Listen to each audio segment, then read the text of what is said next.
So I played Fallout 3 for the first time for about 70 hours. The big question is it actually worth playing in 2026? I do have a full hour-long video on my full playthrough and experience with it, but in this video it's more of a shorter recap and review, just focusing on what I liked, what I didn't like, and whether it's actually worth your time today. I'll try not to compare it too much to the other Fallout games and just judge it on its own. I'll be covering the story, gameplay, world, DLCs, and yeah, if it's worth picking up today.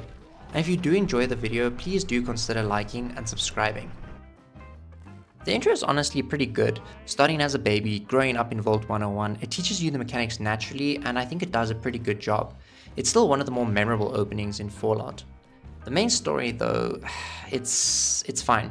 The whole Project Purity and Find Your Dad plot never really fully grabbed me. There are moments where it feels like it should hit emotionally, especially with your father, but it never really lands as hard as it should. I also feel like they underutilized your dad.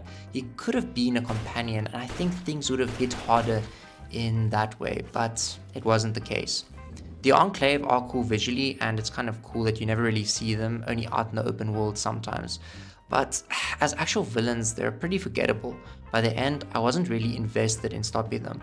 I was just finishing the game, and the main antagonist I saw like twice. I can't even remember who he really was. Where Fallout 3 really shines though is in the side quests. That's where I had the most fun and the stuff I'll actually remember. Choices are a bit mixed. There are definitely some great moments, Megatown and the Bomb, which I didn't do, I was going for that good playthrough, Harold the Tree, Paradise Falls, and the whole slavery story, which if you wanted to be really evil, there's this town of kids called Little Lamplights, and you can enslave all of them for Paradise Falls. And if you're good like I was, you can just free some kids from Little Lamplight, you can free them from the Paradise Falls slaves. Those are the kinds of choices though that feel memorable and interesting, and they give you different ways to approach things. The ending choice is also pretty cool, and the ending narration, I like that a lot. But overall, I wouldn't say most choices are deeply impactful. A lot of them feel more like picking between good or evil, rather than shaping the world in a meaningful way. Still, there are enough fun and memorable decisions throughout the game to make it feel worthwhile. Even if it's not super deep, I still had a fun time, and I think most of the quests I did enjoy. The world and exploration is easily the strongest part of Fallout 3. The capital wasteland feels empty, depressing, isolated, and one feeling I had a lot while exploring was loneliness. It genuinely feels like a wasteland. Exploration is what kept me playing. You are constantly rewarded with unique weapons, bobbleheads, skill books, and there's a lot of environmental storytelling, and if you're lucky, a really interesting or wacky questline will also pop up. Even small locations feel like they have some sort of purpose, and you are seldom not rewarded with something cool by exploring these little locations that you probably would have just thought were useless. But yeah, I really loved the exploration and the world a lot. That said, it can feel a bit too empty at times. There are long stretches where not much happens, and depending on the player, that can either feel immersive or just slow. But for me, it mostly worked. It fed into that lonely feeling I was talking about. There are also companions. I mostly used Dogmeat and later Forks, who was awesome. Definitely a really cool companion. But for the most part, companions don't really say or do much. There were some other companions, like this one ghoul who I bought and then he kills like his master, but you know, it didn't seem like there were really any quests or stuff for them, so you'll just be walking a lot in silence. That's why I just stuck with Dogmeat for role-playing. I was like a lone wanderer traveling with his dog. It just felt right for me. Moving on to gameplay and systems, early on it does take a while to adjust, leveling up, improving skills, getting stronger, and the loot loop is also super satisfying. Finding cool weapons or armor feels rewarding. But once you hit max level, which is level 30, that progression completely stops and you really feel it.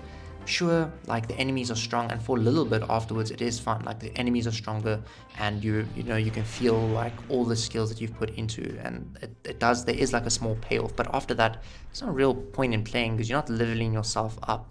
You're pretty established. Perks are also pretty mixed. Some are useful and some just feel like filler.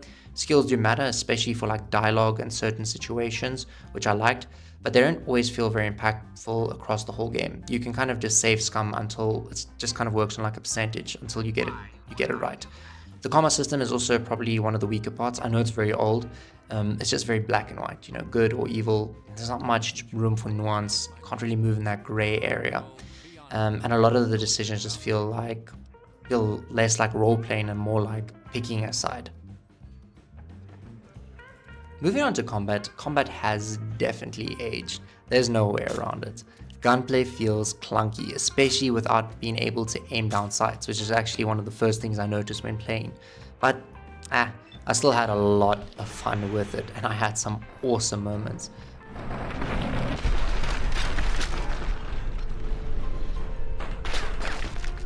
Weapon varieties also start to feel limited over time, especially if it's just the base game.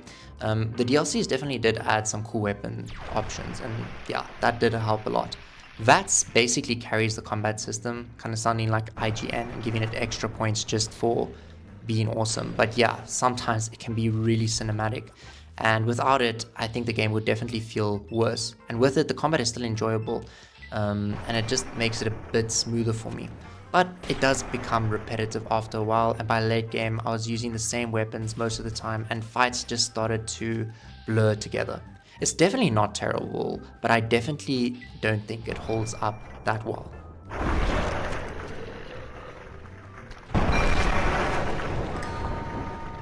The DLCs in Fallout 3 are very mixed. Some are generally great and add a lot to the experience, while others feel more like filler. I'm going to go through the DLCs and just kind of I'm not going to go super in depth with them. I'm just going to kind of give you the overview of how I enjoyed them and what I thought. I'm going to start with the Pit. I enjoyed the Pit and its story. It is an interesting story and you explore an interesting location. I do like the antagonist, Usher, and the moral choices around getting the cure. And I also did enjoy the fight between him and the slaves. And I actually, I think I actually went for the more evil side. And if you actually Usher out, it can get quite interesting as well if you listen to all of his audio notes and you actually talk to him. I thought he was quite an interesting character. So if you do play this DLC, definitely hear him out and hear what he has to say. You also do find some cool weapons, definitely some unique weapons, mostly melee, but there was also a cool gun that you got with a scope and a silencer. This DLC wasn't bad, but it was glitchy. It was really, really glitchy. And I would fall through certain areas and I wasn't able to get these, I think it was steel ignats that you go hand in and you can get cool weapons and stuff, and yeah, it was kind of annoying that I couldn't finish that. But yeah, otherwise it was a pretty fun DLC. Wasn't amazing or anything, but I did find it interesting. Moving on to Point Lookout. Great atmosphere, very memorable story with a 200-year rivalry, and the map was awesome to explore with some fun side missions and rewards, and also some interesting enemy types. And I definitely think this was the best DLC of all of them. Moving on to Broken Steel. Broken Steel is important. It apparently, before Broken Steel, it fixes the ending. So it's quite an important DLC. Even if it wasn't the best DLC, just very combat heavy. And you do this after you finish the game.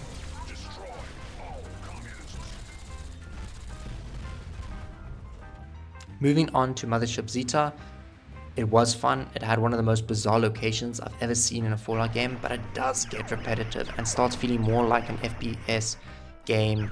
And yeah, some parts of it really were awesome. There were cool set pieces, and yeah, I think it was just kind of basic at times. I think there was, they could have done more with this.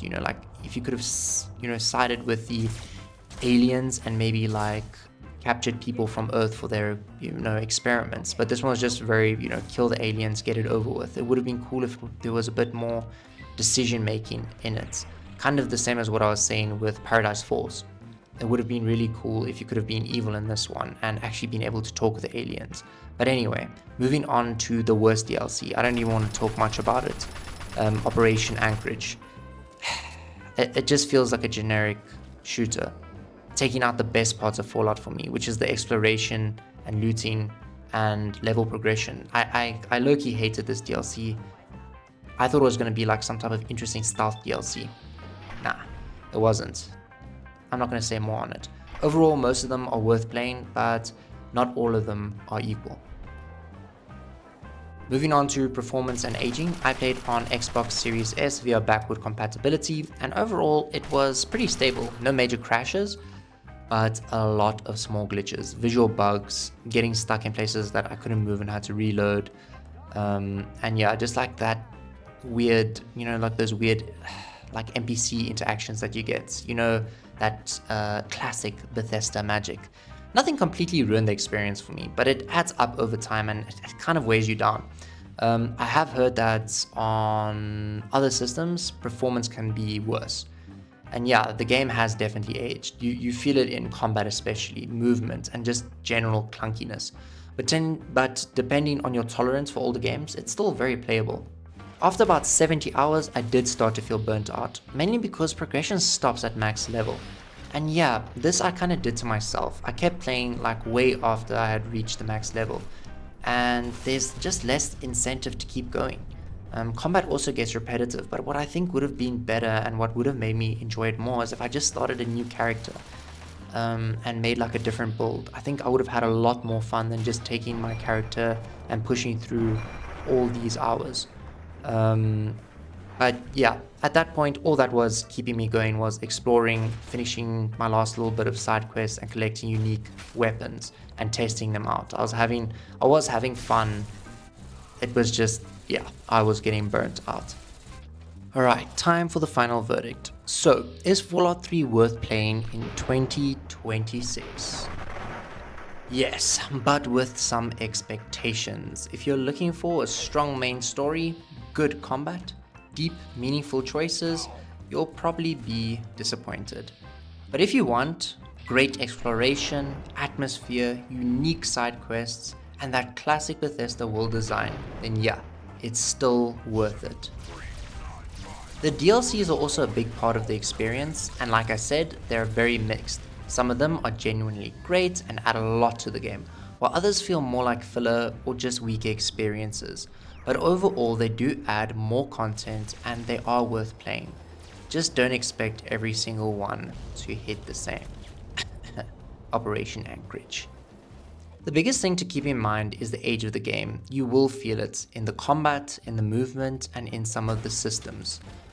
And especially once you've hit that max level and the progression just stops. That's really where the game started to fall off for me. But like I said, the easy fix for that would have been just to start another character and make another build or roleplay a different character. But even with all that, there is still something about Fallout 3 that really makes it fun and worth playing. The atmosphere, the exploration, the random encounters, the side quests, that's what carries the game. Not the main story, not the combat, the world itself. And I feel very similarly over Fallout 4, actually. In Fallout 4, I never played it for the main story. I played it for the world and exploring. And Fallout 3 is one of those games where the journey is just way better than the destination. It goes on discount pretty often too, so definitely pick it up on a sale. I wouldn't recommend really paying for it full price today. And just adding again, there are glitches, as with all Bethesda games. If you've had major issues, drop them in the comments so everyone else can see them. Like I said, I am on the Xbox Series S. I don't know how the performance is on PC. I had a really good time with Fallout 3. I mean, I put 70 hours into it, but I definitely felt its age, and I definitely burned myself out by the end. Thanks so much for watching. Let me know if you still enjoy Fallout 3 and what was your first Fallout game. Also, let me know if you would want to replay Fallout 3 once its rumored remaster is out. And if you did enjoy the video, please do consider liking and subscribing. It means a lot. And yeah, I'll see you guys in the next one.